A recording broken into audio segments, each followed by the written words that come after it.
मुख्यमंत्री जी, उत्तर प्रदेश में लगातार 2 टर्म से आप चीफ मिनिस्टर रहे हैं और ये अपने आप में एक उपलब्धि है, उत्तर प्रदेश में कभी हुआ नहीं।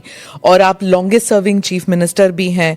तो उत्तर प्रदेश की जनता ने आपको दूसरी बार क्यों इलेक्ट किया था? क्या इसलिए कि आपकी छवि एक हिंदुत्ववादी नेता की है, या फिर फर्स्ट टर्म में आपने माफिया राज पर जो धावा बोला था इसकी वजह से? किस लिए आपको दूसरी टर्म में? और क्या, एक और सवाल इसमें, क्या आप हैट्रिक के लिए ट्राई कर रहे हैं आप?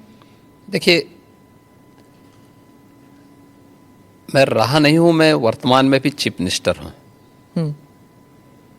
और पिछले 8 वर्ष के अंदर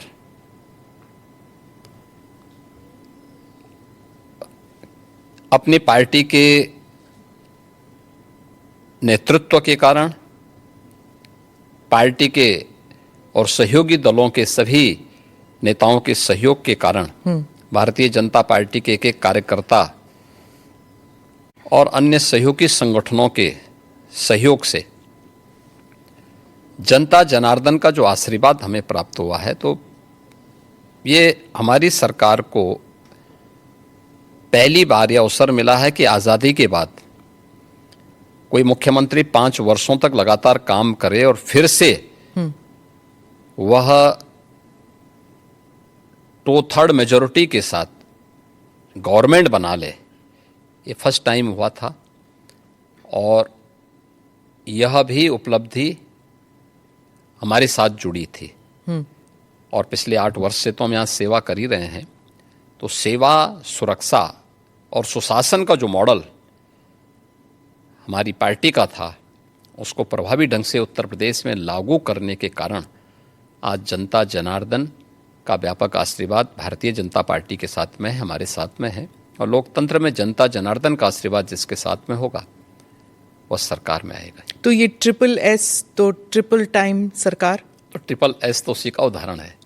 तो फिर तीसरी बार के लिए भी आप कोशिश करेंगे? मैं कोशिश नहीं करूंगा, हमारी पार्टी कोशिश करेगी। पर चीफ मिनिस्टर तो आप ही बनेंगे ना? नहीं, मैं क्यों बन सकता हूं? भारतीय जनता पार्टी का कोई भी कार्यकर्ता बन सकता है।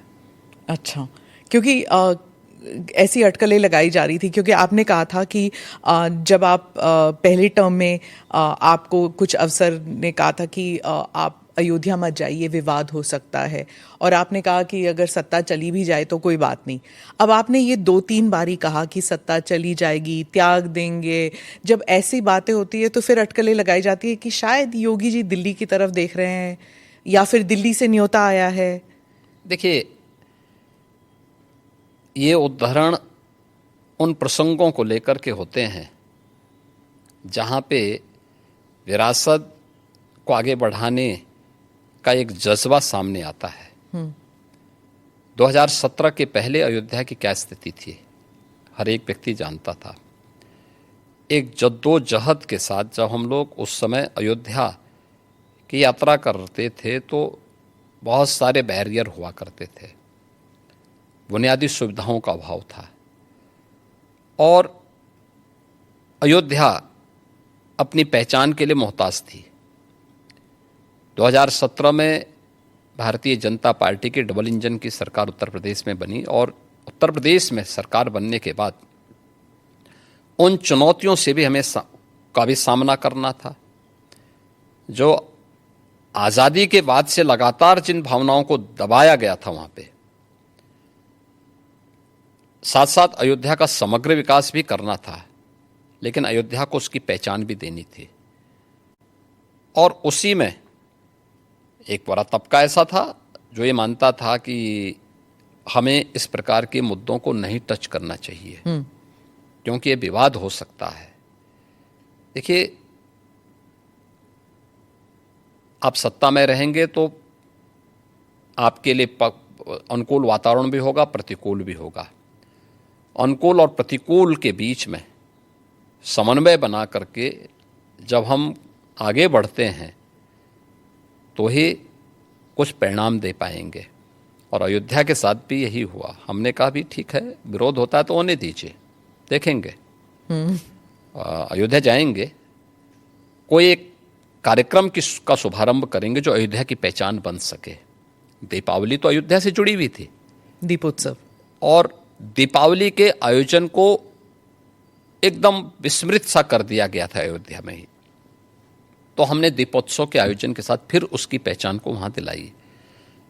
तो हम लोगों ने वहाँ पे मर्यादा पुरुषोत्तम भगवान श्री राम के प्रति और सरयू मैया के प्रति दीपोत्सव के माध्यम से जो कृतज्ञता ज्ञापित की थी, उसका परिणाम आज नई अयोध्या के रूप में सबके सामने है, जिसको देख करके हर व्यक्ति अभिभूत होता है। तो प्रधानमंत्री जी का जो विजन विरासत के प्रति है, उसका मूर्तमान स्वरूप आज अयोध्या में भी देखने को मिलता है। आज आप देख रहे होंगे, जिस अयोध्या में साल भर में कुछ लाख लोग आते थे, आज करोड़ों लोग वहां पहुंच रहे हैं। व्यवसाय वहां फल फूल रहा है, लोगों को अनेक अवसर प्राप्त हो रहे हैं। तो हम लोग अपनी सत्ता की चिंता करें और अपनी विरासत को विस्मृत कर लें, तो मुझे लगता है कि ये हम न्याय नहीं कर पा रहे हैं, अपने साथ भी, अपने समाज के साथ भी और अपने देश के साथ भी।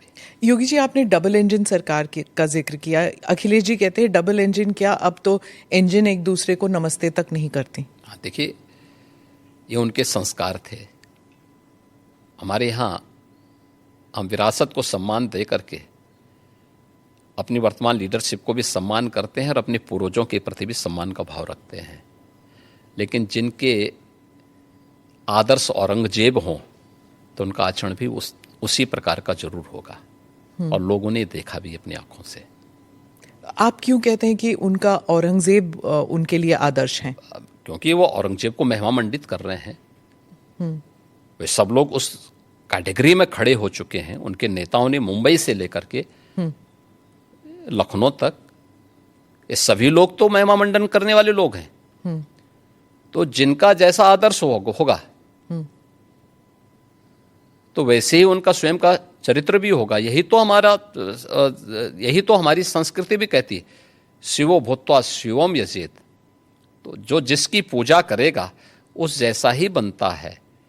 हम राम को आदर्श मानते हैं, कृष्ण को आदर्श मानते हैं, शिव को आदर्श मानते हैं, उनकी पूजा करते हैं, तो स्वाभाविक रूप से उनके अच्छे गुण भी हमारे अंदर उनकी कृपा से समाहित होते हैं।